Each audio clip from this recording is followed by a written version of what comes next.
का संग, जो नहीं सोचा आपको वो दे देता है? तीरथ गए ते एक फल, संत मिले फल चार, और सदगुरु मिले अनंत फल। कहत कबीर विचार। तीर्थ जाने पे एक फल मिलता है, क्या मिलता है? सीताफल मिलता है, क्या मिलता है? आप बताइए। खरबूजा मिलता है, क्या मिलता है? तीर्थ गए तो एक फल, पुण्य होता है, एक फल होता है, पुण्य मिलता है। ये मोटे मोटे अक्षरों में कहेंगे तो पुण्य नहीं। तीर्थ में संत भी आते हैं, तो तीर्थ में एक फल संत मिलते हैं। वो संत है तीर्थ का फल। और अगर तीर्थ में संत मिल गए, कमाल हो गया। और संत मिले फल चार।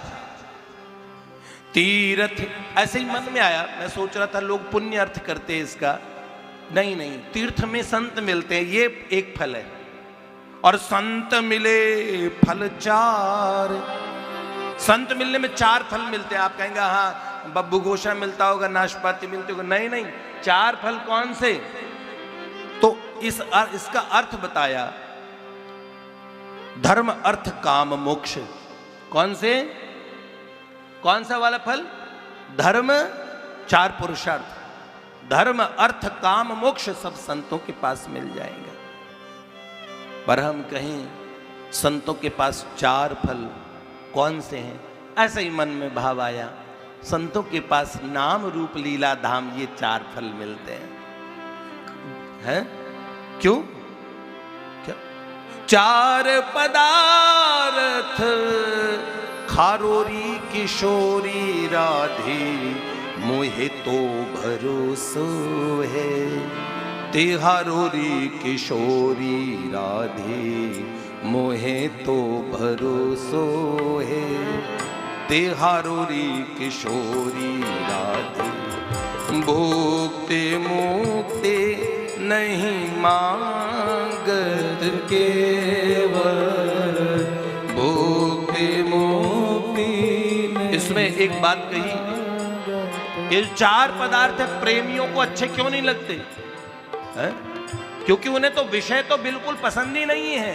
विषयों की तो छोड़ो, ये चार पदार्थ भी उन्हें अच्छे नहीं लगते। पुनि कहरा है अवकाश विषय को, पुनि कहरा है अवकाश विषय को। चार पदार्थ खारोरी किशोरी राधे, चार पदार्थ खारोरी किशोरी राधे, मोहे तो भरोसो है। तिहारोरी किशोरी राधे, मोहे तो भरोसो है। तिहारोरी किशोरी राधे। चार पदार्थ खारे लगते हैं, तो संत मिले फल चार हमें मिलता है। भगवान का नाम, भगवान का रूप, भगवान की लीला और भगवान का धाम। और इन्हीं संतों में से कभी हमें सदगुरु मिल जाए तो सदगुरु मिले अनंत फल। बस उस फल का वर्णन नहीं कर सकते। वो अनंत फल है, धर्म अर्थ काम नाम रूप लीला धाम, और उससे बढ़ के भगवान का प्रेम। तो वो अनंत फल है, प्रतिक्षण वर्धमानम, रोज रोज बढ़ने वाला, दिने दिने नवम नवम, नमामि नंद संभवम। ऐसा भगवान का प्रेम मिलता है भैया। ये फल है। कबीर जी विचार करके छोटी मोटी बात नहीं कहेंगे। आपको पुण्य की और धर्म अर्थ काम मोक्ष की बात तो बिल्कुल नहीं कह सकते। वो दास कबीर की उल्टी बानी, और बरसे कंबल भीजे पानी। हाँ, भड़बूजे को बूझे नाज, और सूखा काठ बढ़ई को तोले तब डंडी। नहीं सूखा काट बढ़ई को छोले, तब डंडी बनिए को तोले। कबीर जी की सारी बाणियां ही उल्टी है, बड़ा रहस्य छुपा है। तो सताम ही संघ सकलम प्रसूते, भागवत जी में आता है, तुलयाम लवे नापी न स्वर्गम न पुनर्भवम भगवत संगी संगस्य मर्त्यानाम किमुताशिष। तुलना नहीं कर सकते एक लव। मैंने सुना है एक लव शायद सेकंड का भी 300वां हिस्सा होता है।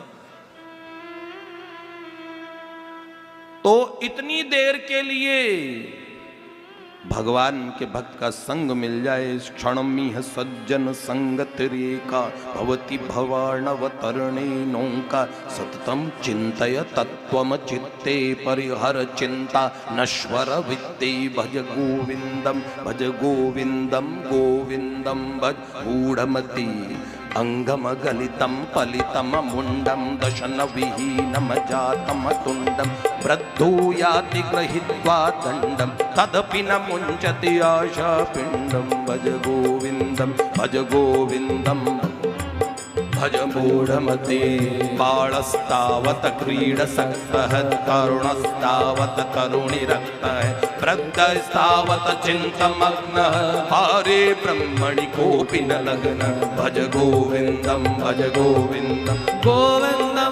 मूढ़मते करतल भिक्षा तरुतल वासा तदपि न मुंचति आशा पाशा जटिलू मुंडे लुंचित केश काशायांबर बहुकृत वेश संसारे बहुदुस्तारे कृपया वारे पाहि मुरारे भज गोविंदम भज मूढ़मते। ओ भैया बात ये है, बहुत सुंदर बात, क्षण ही है, एक क्षण का। तुलयाम लवे नापी न स्वर्गम न पुनर्भवम। एक क्षण का संग मिल जाए कोई भगवान के भक्त का, तो उसकी स्वर्ग और मोक्ष तक से तुलना नहीं होती। और अभिलाषित पदार्थों की बात छोड़ दीजिए। आप जानते हो ना, लंका में एक थी, कौन? लंकिनी। और आप जानते हो लंका में आता है वर्णन, मुठे का एक रोक रही थी हनुमान जी को, चोर चोर बोल रही थी। बताओ क्या क्या बोला? हनुमान जी ने सत्संग कैसे किया उसको? राक्षसी को सत्संग कैसे दिया जा सकता है? सीधे तो मानने वाली नहीं है। तो क्या किया? और मुठे का एक महाकपि हनी और रुधिर बमत धरनी मन ठानी। खून निकल गया मुंह से, सर चकरा गया, तब ध्यान आया और तुरंत हाथ जोड़ के बोली, तात मोर अति पुण्य भवु बहुता देखे नयन राम कर दूता प्रवेशी नगर कीजे सब काजा हृदय राखी कौशलपुर राजा। ज्ञान देने लगी हनुमान जी को भी और कहने लगी, तात स्वर्ग अपवर्ग सुख धरिय तुला एक अंग तूल नता ही सकल मिली जो सुख लव सत्संग। तो भैया एक बात हम आपको कहें, भगवान को रिझाना है तो सत्संग करो। जिसे जीवन में मिला सत्संग है उसे हर घड़ी आनंद ही आनंद है।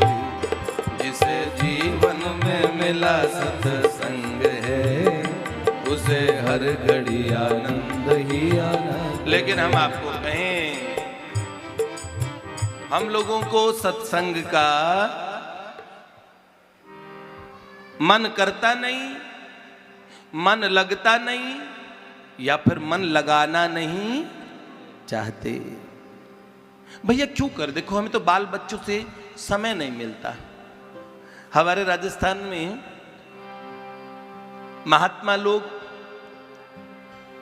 क्योंकि मारवाड़ी जो हमारे वैश्य समाज है उसने बहुत पुण्य किया, बड़ा धर्मपरायण रहा और बहुत लोगों के लोक कल्याणार्थ बड़े कार्य किए, तो लक्ष्मी जी की कृपा रही, खूब धनवान रही।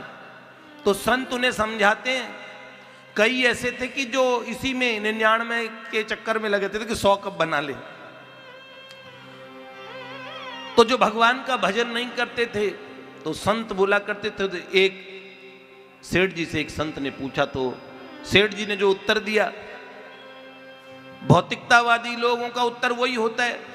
वो सेठ जी कहते हैं कि सेठ जी टाबर टीकरा सालीग्राम, लुगाई मारी गुरु और पीसो मारो परमेश्वर, पूजा को नहीं करूं। पैसा ही तो परमेश्वर है, लुगाई हमारी गुरु है और टाबर टीकरे शालिग्राम जी है, इनमें तो हम तो इनमें ही लगे रहते हैं। लेकिन एक दिन हमें जब समझ आएगा तो बड़ी देरी हो चुकी होगी। क्यों? जगत में स्वार्थ की सब प्रीत, जगत में स्वार्थ के सब मीत। अरे लोग आपको तब तक पूछेंगे, भगवान शंकराचार्य जी कहते हैं, यावत वित्तोपार्जन सक्तः तावत निज परिवारो रक्तः। सच में जब तक वित्त उपार्जन करते हो तब तक घर वाले पूछते हैं। एक जनी ने अपने बॉस से कहा, अपने सर जी से कहा, सर क्या शर्ट जच रही है, लाल रंग की ये शर्ट आप पे खूब लग रही है, क्या शर्ट है, क्या शर्ट है बॉस, कितनी अच्छी लग रही है। तो उसने कहा, सोनिया छुट्टी नहीं मिलेगी। तो धीरे से बोली, शर्ट ही तो अच्छी लग रही है, मुंह तो वैसा ही है कुत्ते जैसा। लो, मूंगफली में दाना नहीं, हम तुम्हारे नाना नहीं, ये संसार की रीति है? दुनिया के सामने न दीनता दिखा। एक संत वो कहते थे, कोई बालक है रोज अपने पिताजी से पूछता है, पिताजी आपका स्वास्थ्य कैसा है? बहू रानी पूछती है, स्वास्थ्य कैसा है?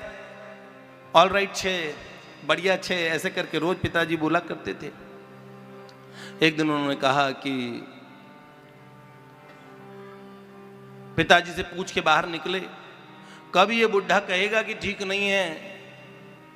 3 बेडरूम के फ्लैट में से एक कमरा घेर के बैठा है, बच्चों का स्टडी रूम बनाएंगे, जिस दिन जाएगा निकलेगा तो बहुत खतरनाक बात है। आपको लगता है कि भैया, याद रखना, आपके घर के एकदम बूढ़े लोगों को देख लेना, उनसे घर का कोई व्यक्ति बतियाता है, बोलता है, तो इसीलिए ऐसी गलती कभी ना करें। भगवान हमारी प्राथमिकता में नहीं है। वास्तव में बात यह है, प्राथमिकता में नहीं है, इसलिए हमें याद नहीं आती। हमें रोज भगवान को यह कहना पड़ता है कि भगवान, जो बेचारे भगवान की स्मरण की महत्ता समझते हैं, वो कहते बार बार, हे प्रभु याद दिलाते रहना। जब कंठ प्राण आए कोई रोग ना सताए, यम दर्श ना दिखाए, फिर प्राण तन से निकले। श्री गंगा जी का तट हो, जमुना का बंसी बट हो, और मेरा सांवरा निकट हो, फिर प्राण तन से निकले। तिरछा चरण धरा हो, मुरली में सुर भरा हो, और छवि देख चित हरा हो, फिर प्राण तन से निकले। एक भक्त की है अर्जी, खुद गर्ज की है गर्जी, और आगे तुम्हारी मर्जी, फिर प्राण तन से निकले। तो प्रार्थना करके हम बोलते हैं, याद दिलाते हैं, पर बात यह है संसार के लिए हम प्रार्थना करनी पड़ती है। मेरे को मेरे बेटे की याद आई, हे नाथ मैं अपने बेटे को भूलूं नहीं, अपने पति को भूलूं नहीं, अपने घर को भूलूं नहीं। अप्रीतो ही स्मृतिर नास्ति प्रीतो सत्यम न विस्मृति। जो अप्रीत है, जो प्यारा नहीं लगता, उसकी स्मृति होती नहीं है, और जो प्यारा लगे वो भूलता नहीं है। इसीलिए भगवान हमारी प्राथमिकता में बहुत पीछे है। मैं सच कह रहा हूं। अभी कोई मैं आपको बता दूं कि यहां 3-3.5 घंटे बाद सभी लोगों को 25-25 लाख रुपया कैश बटेगा। तो आप मुझे बताओ पूरा दाऊजी शहर होगा कि नहीं होगा? हमारे दिल्ली से भी आ जाएंगे, सारे लोग आ जाएंगे और एक एक क्षण इंतजार करेंगे। हम आपको कह दें भगवान की कथा है, उसकी बड़ी कीमत है। हम कहेंगे देखो घर में बच्चे रो रहे होंगे, अरे दूध का समय हो गया, हमारी भैंस इंतजार कर रही है? होता है कि नहीं होता है? अब थोड़ी देर घूम के आए भैया, देखो सुबह से हम इधर उधर घूम के आए, गोकुल वोकुल, अब थोड़ा पैर सीधे करने का मन हो रहा है, बहुत देर बैठे बैठे। हमें तो गोपाल जी कह रहे थोड़ा कूद फांद भी करवा देना आप लोग। मैंने कहा अच्छा भैया करवा देंगे। हालांकि हमारा तो मन करता है कि हाँ सुनने वाले बहुत बढ़िया सुनेंगे तो बड़ी भगवान की बढ़िया बढ़िया बात कहेंगे, लेकिन भगवान हमारी प्राथमिकता में होंगे ना, तब हम एकदम, हमें इतना प्यारा लगेगा एक एक चीज। हमें भगवान की ऐसी जरूरत है, हमें श्रवण मात्र से भगवान मिल जाते हैं। हमने सुना है भगवान ध्यान इत्यादि से मिलते हैं, लेकिन याद रखिए आप सुनिए भर, अच्छी बात है और इसका बड़ा